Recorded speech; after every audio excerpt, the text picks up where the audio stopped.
On today's episode of Wrenching and Wheeling, we fire this up.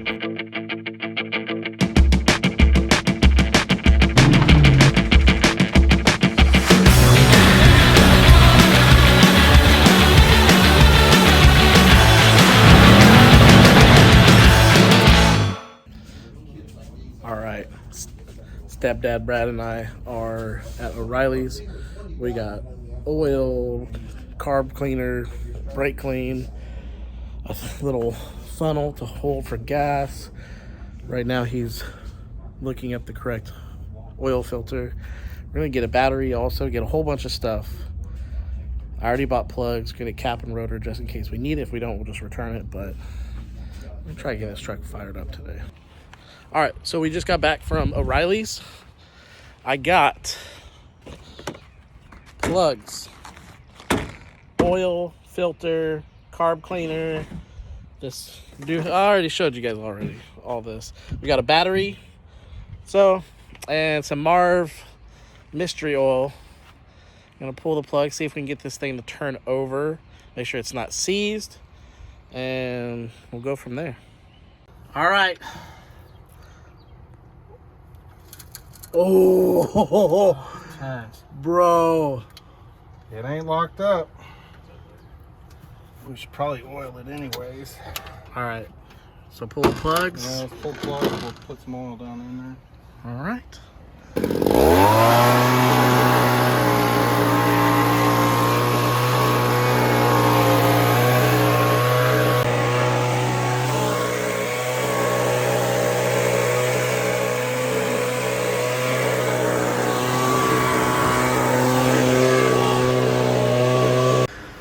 Look at how clean this oil is. I have not seen oil that clean in a... So nobody for sure has touched this truck in, 13, 14 years? It just sat. Let's pull this carb off. We'll see if there's anything down there since that's open. Okay. I'll grab a 1/2 inch. Yep. So I like how there's nuts that are wallered out to be washers. It's a nice touch. So what I'm doing right now is I'm taking the carburetor off. Got 2 more bolts in the back, but looking at this thing, it's pretty optioned out. We got AC, factory cruise control. This thing's pretty dope. We got good parts on the motor. I'm excited to take this carb off, clean it out, and then see about firing this thing back up. Okay, so with the carb off, we noticed this shaft and these flaps here, they're seized.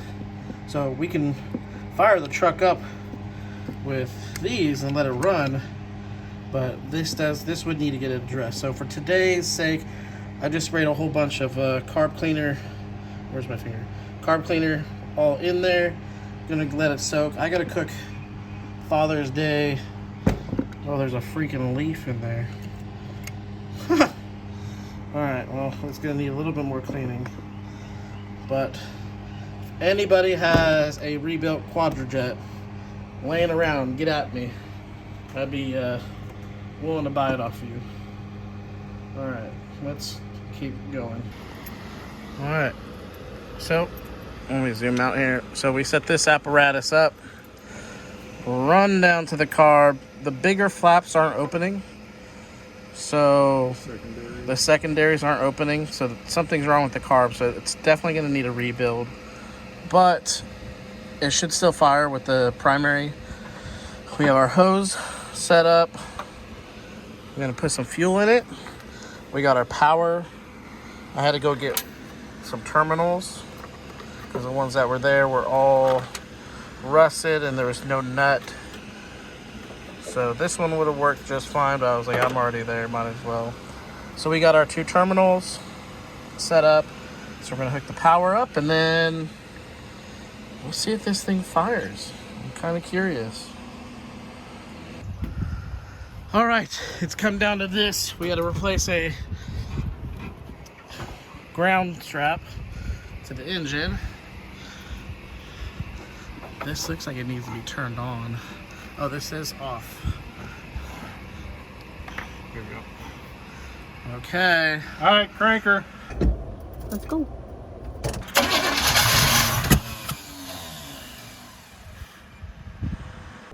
Try it again.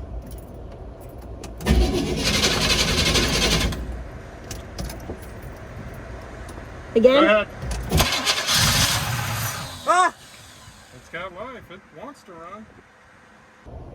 I have a quick question. What's that? Is this like the Bronco where I have to start it all the way and then kick it back? No. Okay. And that's been fixed on the Bronco. Okay. Would have been nice to know. Almost. Yeah, I think it's just because it could be timing. I didn't bring my light. And it could be because this isn't pressurized. Again? Go ahead.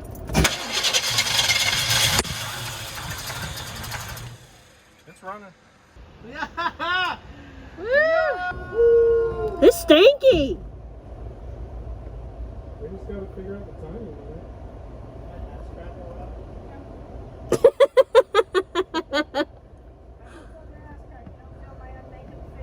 Go ahead and crank it. I'll do it again. Go ahead.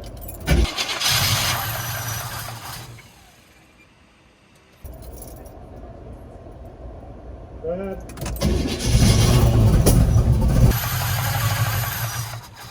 Are we getting oil pressure when it... There's a gauge that says oil pressure. No, these damn gauges don't work. The fuck kind of question is that? All right, Can crank you it, watch it? crank it again. Yeah, it works. I lied. I mean, it's moving. All right. I don't know how to read it, but it's going higher than 0. Well, I'll have to bring my timing light down and we'll time it. Get an actual, we'll clear out the lines, but in all cases, we'll start and run. Yeah. It's just we don't have pressure to keep it running. But it fired. Dude. You're doing something you're good at, blowing?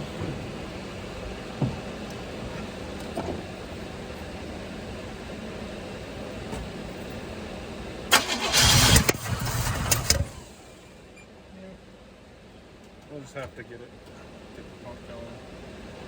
Now, we didn't even get anything out of the pump when it was cranking. We should have thought about that.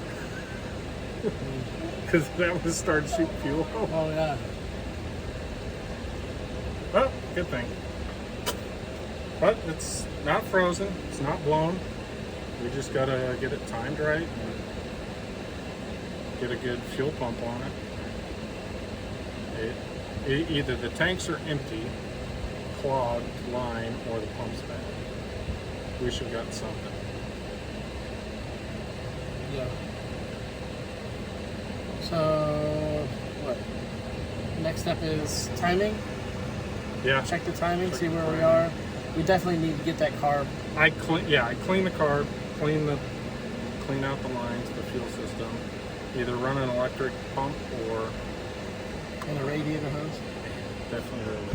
Look at this. Can you see it? Oh, right there. We definitely need a radiator hose. All right. All right. Well, success. I'm okay with that. Yeah. Oh. That's it for this episode of Wrenching and Wheeling. Thanks for hanging out with us with getting, and I was wrong in the last video. This is a K10 because it's 4-wheel drive. Forgive me, I'm a Ford guy. I don't know these Chevy terms, but it's a 77 K10 because it is 4-wheel drive. So we did a lot of work today in between Father's Day festivities. Big shout out to Stepdad Brad. I wanted to get this video out as soon as possible, but I couldn't have done it without him helping me work on it and with his knowledge on C10s. He just built a 72 C10 that we drove cross country. Thing's a beast. I love it. So thanks, Stepdad Brad. Thanks for being, happy Father's Day. Happy Father's Day to all the fathers out there. And I got more videos coming. I got some wheeling videos for the Bronco, more wrenching videos on this whole thing, and I'm looking forward to it. I'm happy to be back in YouTube, so keep watching, keep checking it out, and I'm just having fun. We're just getting started. Thanks, guys.